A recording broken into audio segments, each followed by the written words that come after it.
ప్రపంచ రాజకీయాల్లో పెనుసంచలనం. ఉక్రెయిన్ యుద్ధ భవిష్యత్తును మార్చేసే ఒక చారిత్రాత్మక భేటీ. అలాస్కా వేదికగా అమెరికా అధ్యక్షుడు డొనాల్డ్ ట్రంప్, రష్యా అధ్యక్షుడు వ్లాదిమిర్ పుతిన్ మధ్య జరిగిన 5 గంటల చర్చలు ప్రపంచాన్ని నివ్వెరపరిచాయి.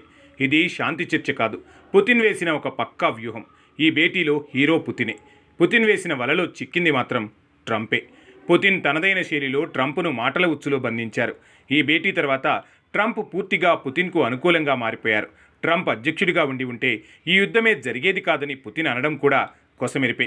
పుతిన్తో సంబంధాలు అద్భుతంగా ఉన్నాయని ట్రంప్ ప్రకటించేశారు.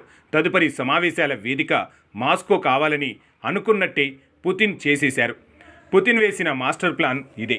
ఆయన ట్రంప్ను తన వైపు తిప్పుకోవడమే కాదు, ఉక్రెయిన్ను ఆక్రమించుకోవడానికి వేసిన ఎత్తుగడ కూడా ఇదే అని తెలుస్తోంది.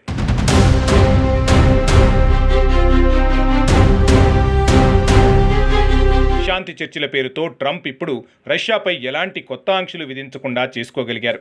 కనీసం 2 నుంచి 3 వారాల పాటు ఎలాంటి కఠిన చర్యలు ఉండబోవని ట్రంపే స్వయంగా ప్రకటించారు. పుతిన్కి కావాల్సింది కూడా ఇదే. ఈ సమయాన్ని వాడుకుని ఉక్రెయిన్పై తన పట్టును మరింత బిగించాలని పుతిన్ ఉవ్విళ్లూరుతున్నారు. పుతిన్కు కావాల్సింది తాత్కాలిక కాల్పుల విరమణ ఎంతమాత్రమూ కాదు, రష్యా షరతులతో కూడిన శాశ్వత శాంతి ఒప్పందం.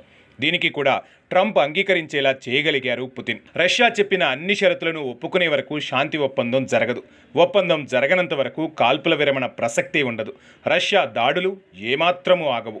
పుతిన్ ట్రంప్ చేతుల మీదుగానే ఉక్రెయిన్పై దాడులు కొనసాగించడానికి ప్రణాళిక వేశారు. అలాస్కాలో ట్రంప్ మద్దతు లభించిందో లేదో, ఇటు యుద్ధభూమిలో రష్యా సైన్యం నరమేధం మొదలుపెట్టేసింది.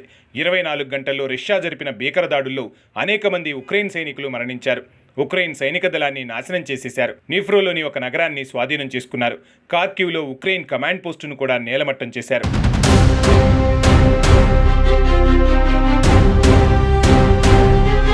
పుతిన్ సాధించిన ఈ దౌత్య విజయం రష్యా సైన్యం యొక్క భీకర దాడులతో జెలెన్స్కీ తీవ్ర ఆగ్రహంతో ఉన్నారు. ఓటమిని తట్టుకోలేని ఉక్రెయిన్ సైన్యం ప్రతీకార దాడులు చేస్తోంది. రష్యాలోని 8 ప్రావిన్స్లపై విరుచుకుపడుతోంది.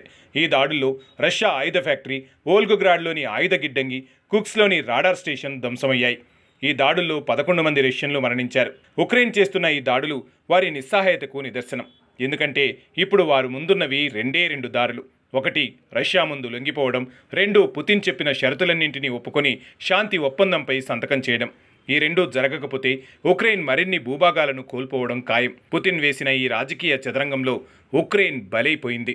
మొత్తంగా ట్రంప్ను సైడ్ చేసేసి పుతిన్ తను ఏది కావాలనుకుంటున్నారో అది చేసుకుంటూ ముందుకు సాగుతున్నారు.